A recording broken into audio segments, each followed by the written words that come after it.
कहानी की शुरुआत साइबेरिया की एक खतरनाक जेल से होती है, जहां दूसरे विश्व युद्ध के बाद हजारों जर्मन सैनिकों को कैद करके कोयले की खानों में काम कराया जाता है। इस जेल की सबसे बड़ी खासियत इसकी सिक्योरिटी नहीं, बल्कि इसकी लोकेशन है। चारों तरफ हजारों किलोमीटर तक सिर्फ बर्फ ही बर्फ फैली है, इसलिए यहाँ से भागना लगभग नामुमकिन है। इन्हीं कैदियों में एक जर्मन सैनिक है, क्लेमन फायरल। उसे पूरे 25 साल की सज़ा मिली है, लेकिन उसका सिर्फ एक ही सपना है, किसी भी तरह अपनी पत्नी और बेटी के पास वापस पहुंचना। एक दिन उसे मौका मिल जाता है और वह कोयला ले जाने वाली मालगाड़ी में छिपकर जेल से भाग निकलता है। खुले आसमान के नीचे पहुंचते ही उसे लगता है कि आखिरकार वह आज़ाद हो गया, लेकिन यह खुशी ज़्यादा देर नहीं टिकती। थोड़ी ही दूर जाकर मालगाड़ी रुक जाती है और बाहर एक रूसी सैनिक बंदूक ताने उसका इंतज़ार कर रहा होता है। क्लेमन दोबारा पकड़ लिया जाता है। सज़ा के तौर पर उसे 2 दिनों तक खुले आसमान के नीचे जमा देने वाली ठंड में बंद रखा जाता है। बर्फीली हवाएं और बारिश उसकी हालत खराब कर देती हैं। 2 दिन बाद वार्डन उसे बाहर निकालता है और सिर्फ इतना कहता है, तुम्हारे साथी तुम्हारा इंतज़ार कर रहे हैं। शुरुआत में क्लेमन को कुछ समझ नहीं आता, लेकिन जैसे ही वह बाकी कैदियों के बीच पहुंचता है, सब उस पर टूट पड़ते हैं। उसकी वजह से पूरे बैरक को 2 दिन तक भूखा रखा गया था। सभी मिलकर उसे इतनी बेरहमी से पीटते हैं कि वह अधमरा होकर जेल के अस्पताल पहुंच जाता है। वहीं उसकी मुलाकात एक जर्मन डॉक्टर से होती है। होश में आते ही क्लेमन कहता है कि वह एक बार फिर जेल से भागेगा। डॉक्टर पहले उसे रोकने की कोशिश करता है, लेकिन फिर एक ऐसी सच्चाई बताता है जो सब कुछ बदल देती है। वह कहता है कि इस जेल से भागना मुश्किल ज़रूर है, लेकिन यहाँ रहना भी मौत से कम नहीं। कोयले की खानों में लगातार काम करने से ज़्यादातर कैदी कैंसर जैसी बीमारियों का शिकार हो जाते हैं। अगर मरना ही है तो आज़ादी के लिए कोशिश करते हुए मरना ज़्यादा बेहतर है। इसके बाद डॉक्टर अपने सारे गर्म कपड़े, जूते, ज़रूरी सामान, एक बंदूक और रास्ते की अहम जानकारी क्लेमन को दे देता है। वह एक लंच बॉक्स भी देता है और कहता है, अगर तुम जिंदा बच गए तो इसे मेरी फैमिली तक पहुंचा देना। असल में डॉक्टर खुद भी भागना चाहता था, लेकिन उसे कैंसर हो चुका है और उसके पास ज़्यादा वक्त नहीं बचा, इसलिए अब वह अपनी आखिरी उम्मीद क्लेमन पर छोड़ देता है। उसी रात क्लेमन दूसरी बार जेल से भाग निकलता है। इस बार वह मालगाड़ी का सहारा नहीं लेता, बल्कि बर्फ के बीच पैदल सफ़र शुरू करता है। सुबह जब वार्डन को उसके फरार होने की खबर मिलती है, तो वह सीधे डॉक्टर के कमरे में पहुंचता है, लेकिन उससे पहले ही डॉक्टर अपनी जान दे चुका होता है, क्योंकि उसे पता है कि वार्डन उसे जिंदा नहीं छोड़ेगा। इसके बाद कई रूसी सैनिक क्लेमन की तलाश में निकल पड़ते हैं, लेकिन लगातार हो रही बर्फबारी उसके पैरों के निशान मिटाती रहती है। धीरे धीरे सबको लगने लगता है कि वह ठंड में मर चुका होगा, लेकिन वार्डन अब भी यकीन से कहता है कि क्लेमन इतनी आसानी से हार मानने वाला इंसान नहीं है। दूसरी तरफ क्लेमन बिना रुके लगातार आगे बढ़ता रहता है। 9 दिन गुजर जाते हैं। उसका सारा खाना खत्म हो चुका है, शरीर जवाब देने लगा है और भूख की वजह से उसे अजीब अजीब भ्रम दिखाई देने लगते हैं। तभी उसे एक सील दिखाई देती है। उसे लगता है कि अगर यह शिकार हाथ लग गया तो उसकी जान बच सकती है। वह बंदूक निकालकर निशाना लगाता है, लेकिन कमजोरी की वजह से गोली चूक जाती है। सील भागने लगती है और क्लेमन पूरी ताकत से उसके पीछे दौड़ पड़ता है। तभी बर्फ टूट जाती है और वह बर्फीले पानी में गिर जाता है। उसके पैर में चोट भी लग जाती है, लेकिन वह हार नहीं मानता। कुछ देर बाद उसे फिर से मौका मिलता है। इस बार वह अपनी आखिरी गोली चलाता है और निशाना बिल्कुल सही बैठता है। सील वहीं ढेर हो जाती है।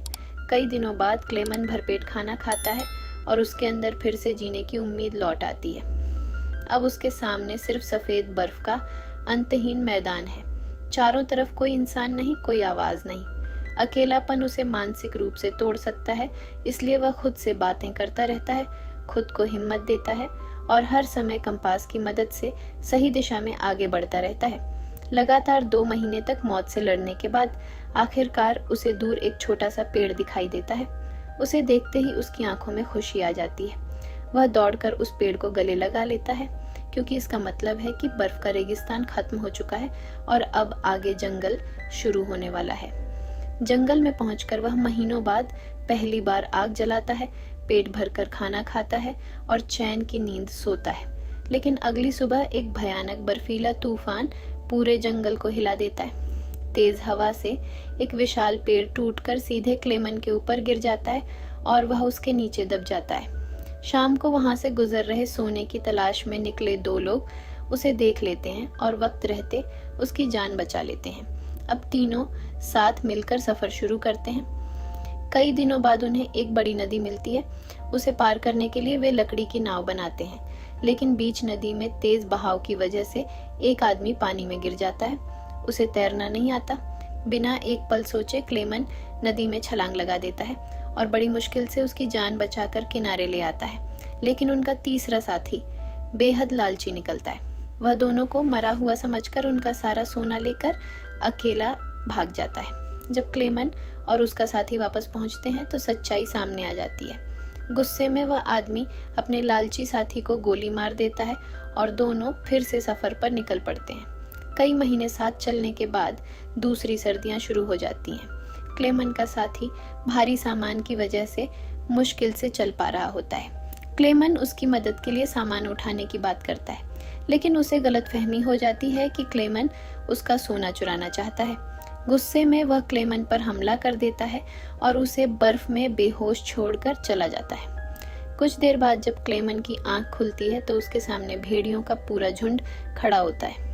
जान बचाने के लिए वह पेड़ पर चढ़ने की कोशिश करता है, लेकिन तभी एक भेड़िया उसका पैर पकड़ लेता है। पेड़ भी ज्यादा देर तक टिक नहीं पाता और टूटकर नीचे गिर जाता है। अब क्लेमन को लगता है कि उसकी जिंदगी यहीं खत्म होने वाली है। तभी अचानक गोली चलने की आवाज सुनाई देती है। क्लेमन आंखें खोलकर देखता है तो कुछ भेड़िए मरे पड़े हैं और बाकी जंगल की तरफ भाग चुके हैं। दरअसल इलाके के कुछ शिकारी समय रहते वहां पहुंच जाते हैं और उसकी जान बचा लेते हैं। शिकारी उसे अपने गांव ले जाते हैं, जहां गांव वाले उसका इलाज करते हैं और कई दिनों तक उसकी देखभाल करते हैं। बरसों तक मौत से लड़ने के बाद क्लेमन पहली बार किसी इंसानी बस्ती में पहुंचा है। इतने सारे लोगों को देखकर उसके चेहरे पर फिर से मुस्कान लौट आती है, लेकिन उसकी किस्मत अभी भी उसका पीछा नहीं छोड़ती। एक दिन गांव में वार्डन का खत पहुंचता है, जिसमें लिखा होता है कि एक जर्मन कैदी जेल से फरार हो चुका है। अगर किसी ने उसे पनाह दी तो उसे भी अपराधी माना जाएगा। क्लेमन समझ जाता है कि अगर वह यहाँ रुका तो गांव वालों की जान खतरे में पड़ जाएगी, इसलिए वह चुपचाप वहां से निकलने का फैसला करता है। गांव वाले उसे खाने पीने का सामान और एक शिकारी कुत्ता देते हैं। अब इस लंबे सफर में पहली बार उसे एक सच्चा साथी मिल जाता है। दोनों कई दिनों तक साथ चलते रहते हैं। रास्ते में उन्हें लकड़ी की एक फैक्ट्री दिखाई देती है। कुत्ता खाने की तलाश में अंदर चला जाता है, इसलिए क्लेमन भी उसके पीछे फैक्ट्री में पहुंच जाता है। वहां मौजूद लोग उसकी हालत देखकर उसे मालिक के पास ले जाते हैं। क्लेमन अपनी पूरी कहानी सुनाता है। उसकी कहानी सुनकर मालिक को उस पर तरस आ जाता है। वह उसे खाना खिलाता है और जर्मनी जाने वाली ट्रेन में बैठा देता है। क्लेमन को लगता है कि अब उसका सफर खत्म होने वाला है, लेकिन उसे नहीं पता कि फैक्ट्री के मालिक ने उसकी खबर वार्डन तक पहुंचा दी है।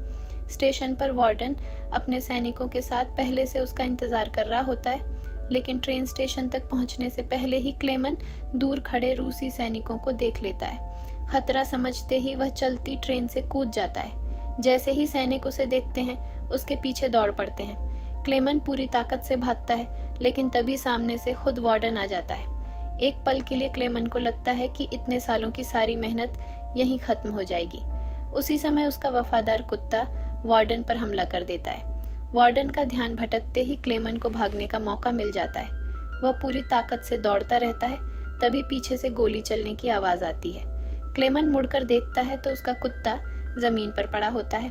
सैनिकों ने उसे गोली मार दी होती है।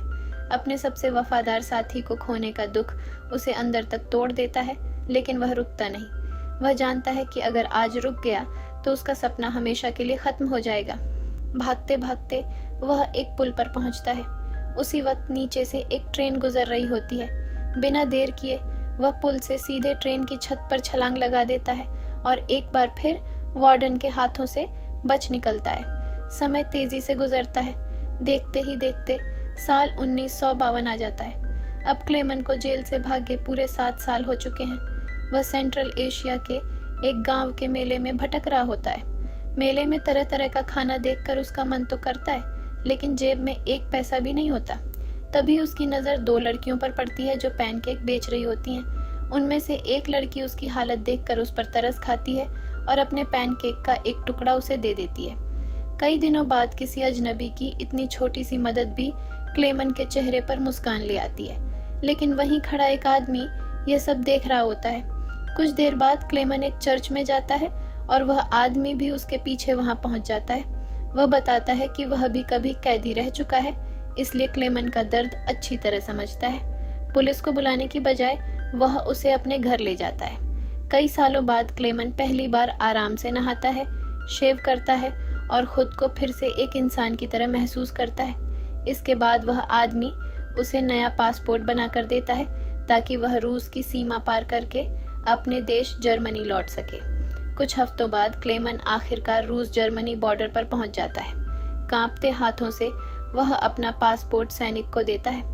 उसे डर होता है कि कहीं उसकी पहचान न हो जाए या जाली पासपोर्ट पकड़ में न आ जाए, लेकिन किस्मत इस बार उसका साथ देती है।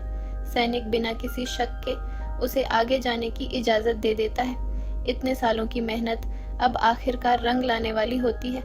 क्लेमन मुस्कुराते हुए उस पुल पर कदम रखता है, जिसे पार करते ही वह अपने देश जर्मनी पहुंच जाएगा।